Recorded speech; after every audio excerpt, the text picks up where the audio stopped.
D'abord, j'étais très heureux d'être invité. Je viens toujours volontiers d'ailleurs en Bretagne. Et c'est vrai que la laïcité est aussi un sujet qui me tient à cœur. J'ai eu à la pratiquer, je la pratique aujourd'hui. Je l'ai pratiquée comme président de la conférence pendant 6 ans, avec toutes les relations que ça implique avec, de fait, les pouvoirs publics. Mais comme archevêque aussi, je la vis et j'ai réfléchi aussi sur tous les enjeux de laïcité, qu'est-ce que c'était véritablement que la laïcité, comment se situer au sein d'une république laïque. Pour 2 raisons. En fait, la première, c'est que j'ai une fidélité au Côte d'Armor, où je suis venu 2 fois travailler. La première comme directeur de cabinet du préfet en 1973, et puis après, entre 1994 et 1997, comme préfet des Côtes d'Armor, où je m'étais très bien entendu avec Monseigneur Fauchot, qui, je crois, est pour quelque chose dans mon invitation. Après, la laïcité, c'est un sujet qui m'intéresse beaucoup, sous 2 angles, au fond. Le premier, c'est du point de vue de l'Église. Moi, j'ai beaucoup contribué à ce que soit signé par Lionel Jospin et les dirigeants de l'Église catholique d'alors, notamment le cardinal Lustiger, en février 2002, un accord qui a créé une instance qui se réunit tous les ans pour discuter des problèmes qui existent entre le gouvernement et l'Église. C'est d'ailleurs un accord que j'ai préparé avec Monseigneur Ricard, qui alors était évêque de Montpellier.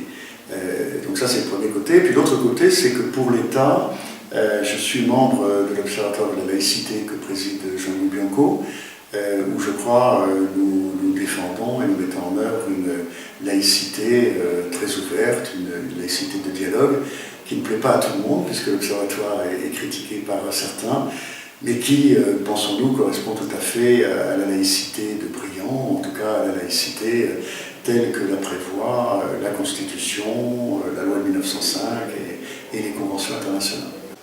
Alors ce soir j'ai dit oui, mais c'est par principe. À chaque fois qu'on me sollicite pour parler, pour réagir sur la laïcité, sur le vivre ensemble, sur le dialogue interreligieux, je trouve que c'est de mon devoir de participer à la vie citoyenne.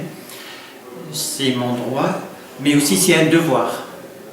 Un devoir, pourquoi? Parce que les musulmans doivent aussi exprimer leurs sentiments, leurs réactions devant les problèmes sociétaux et expliquer aussi leur point de vue.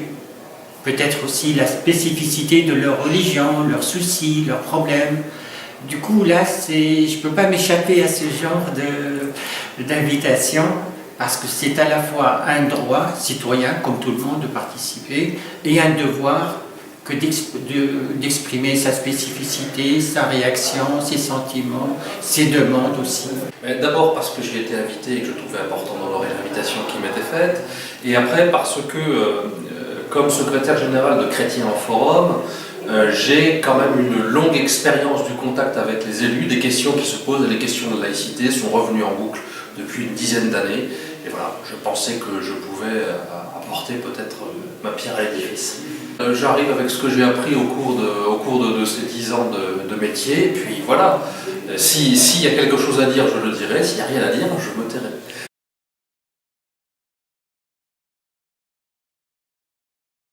Pour moi, fondamentalement, la laïcité, c'est un principe républicain qui définit la neutralité de l'État. Voilà, c'est-à-dire que la République elle-même, donc, n'est inféodée à aucune conception philosophique ni à aucune religion. Voilà.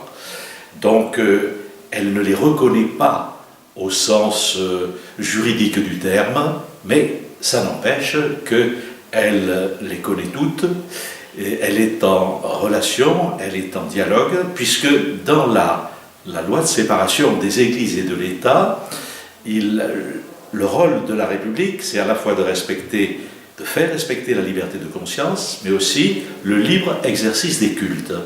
Et donc, de favoriser tout ce qui peut être l'exercice du culte. Et donc, ça implique des relations entre la République et ses différents cultes. Donc, si vous voulez, à la fois distinction des plans, distinction des domaines, neutralité de l'État. En même temps, ça ne veut pas dire suspicion ou ignorance. Alors, je crois que la laïcité aujourd'hui, c'est toujours la même chose qu'à l'origine des réflexions de la Déclaration des droits de l'homme ou de l'ONU 1905. C'est la liberté de croire ou de ne pas croire, et c'est, donc ça c'est la liberté de conscience, c'est la liberté de pratiquer sa religion, et c'est donc la liberté de la pratiquer, comme dit notamment très précisément la Convention européenne des droits de l'homme, en public ou en privé. Donc l'idée que les croyants seraient confinés à une pratique de la religion qui serait dans les églises, les temples, les synagogues ou les mosquées, ça ne correspond absolument pas au droit ni français ni européen. Donc il y a une liberté religieuse dont évidemment les limites sont que les croyants ne doivent pas imposer leur volonté aux non-croyants et que la pratique religieuse ne doit pas porter atteinte à l'ordre public. Bon, enfin ça c'est quelque chose qui est traditionnel et qui ne limite pas vraiment la liberté des croyants.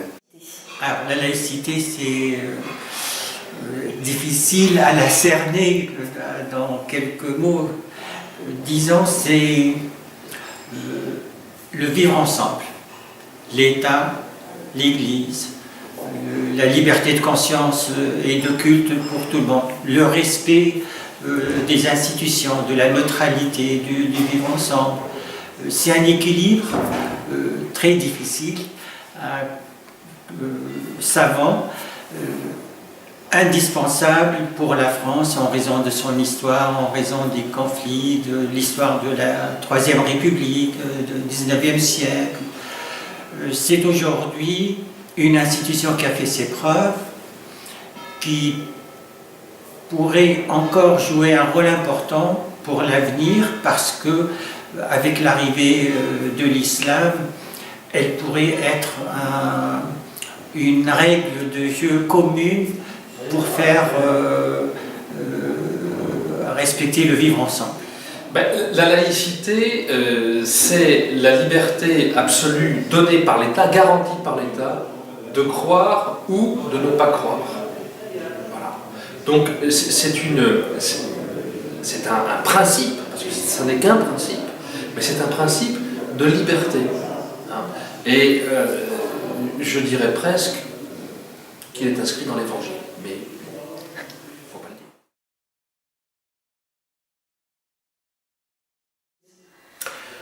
Alors tout d'abord, nous sommes sous le régime de la séparation des églises et de l'État.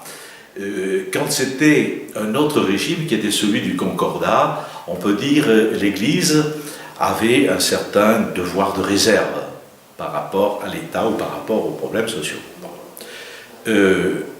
La séparation a rendu à l'Église, et donc aussi aux responsables de l'Église, mais aussi aux chrétiens, toute leur liberté. Hein. L'Église est une association aussi de droit privé, et donc comme les autres associations, comme les autres groupes, je crois qu'elle a le droit, et à certains moments le devoir aussi, de parler, en sachant en même temps qu'elle le fait dans un contexte qui est le contexte de notre société, un contexte pluraliste, où il y a d'autres religions, il y a d'autres façons aussi de voir la vie, et donc je crois que c'est dans un contexte de dialogue, d'échange, de débat, que nous avons à nous situer comme catholiques. Je crois que la foi ne nous cantonne pas à la sacristie ou simplement au culte, mais la foi, c'est aussi le témoignage de l'Évangile dans la société, et donc qui éclaire aussi les différents problèmes que nous rencontrons dans cette société. Donc je crois qu'il ne faut pas avoir peur à la fois de parler et d'échanger. Non, je crois que toutes les religions ont une conception du monde, hein, donc une conception de la vie, de la mort, de la naissance, de la maladie, des rapports entre les hommes et les femmes, de l'éducation des enfants. Donc c'est pas simplement une mystique, une relation à Dieu dans la prière, c'est ça, mais c'est aussi le reste. Donc, comme je le disais, la liberté religieuse, qui est une des phases de la laïcité, n'enferme pas les croyants ni dans les églises, ni dans le culte au sens étroit du terme. D'ailleurs, les gouvernements, tous, consultent, alors plus ou moins bien, plus ou moins profondément, mais consultent les autorités religieuses sur un certain nombre de sujets qui vont de la bioéthique dont on parle beaucoup en ce moment, au vivre ensemble, à certains phénomènes dans les banlieues, à la pauvreté, aux questions de fin de vie, etc. Donc tout ça est naturel. Après, la limite, bien sûr, c'est que ceux qui décident dans une démocratie, ce sont les institutions publiques, c'est le Parlement. Donc les croyants font valoir leur point de vue. Leur point de vue n'est pas toujours suivi. S'il n'est pas suivi, alors il y a deux cas de figure. Ou bien la liberté en question est une liberté qu'on peut utiliser ou ne pas utiliser pour soi-même. Donc, le droit reconnaît le divorce, l'Église ne le reconnaît pas. La loi reconnaît le droit à l'avortement dans certaines conditions, l'Église ne le reconnaît pas. Mais on n'est pas obligé de divorcer, on n'est pas obligé d'avorter. Bon. Après, il y a d'autres libertés qui doivent être pratiquées par tout le monde, et ça, les croyants n'y échappent pas. Enfin, je veux dire, il y a des programmes scolaires qui sont obligatoires, qui comportent par exemple l'enseignement des sciences naturelles, qui comportent des cours d'éducation sexuelle, qui comportent une éducation sportive. Si on fait partie de la communauté française, on ne peut pas échapper à ces règles sociales.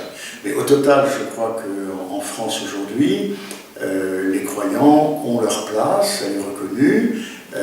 Ils peuvent être critiqués, on a le droit d'être contre les croyances, contre les religions, on a le droit de promouvoir l'athéisme. Enfin, je crois qu'ils ont leur place, et je pense que même s'il y a parfois des débats qui sont un peu enflammés à telle ou telle occasion, au fond, les principes de la loi de 1905 ne sont pas vraiment remis en cause. D'ailleurs, il est caractéristique que l'Église, qui avait au départ combattu cette loi, maintenant est une des forces qui demande qu'elle ne soit pas modifiée, pour ne pas, comme on dit, ouvrir la boîte de Pandore. Le cardinal Torrent, qui a beaucoup réfléchi sur ces questions, avait, dans une conférence qu'il avait donnée à l'Académie des sciences politiques, dit qu'on était passé de la séparation imposée à l'apaisement négocié. Voilà. Donc il y a bien un apaisement.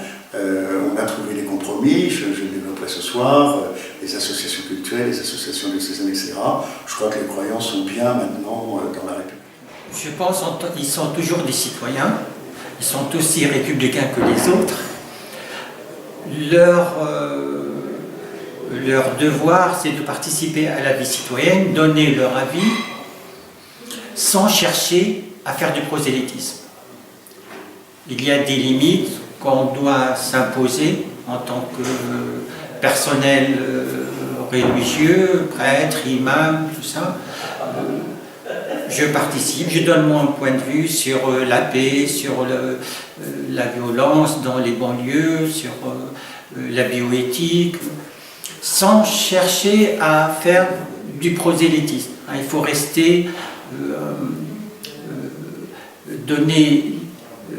agir comme un citoyen, et non pas forcément comme un prêtre qui fait sa messe, ou un imam qui veut faire son prêche, ou un fanatique qui veut faire du prosélytisme. Mais alors, c'est absolument indispensable. Vous savez, quand on me parle de christianisme social, moi j'ai les cheveux qui se dressent sur la tête, parce que si un chrétien est un chrétien social, c'est presque un pléonasme. Enfin, par conséquent, un chrétien est levain dans la pâte, et il doit participer, est-ce qualité de chrétien, à ce qui se vit dans ce monde. Et oui, bien entendu qu'il a à mouiller sa chemise, à aller servir, et notamment servir en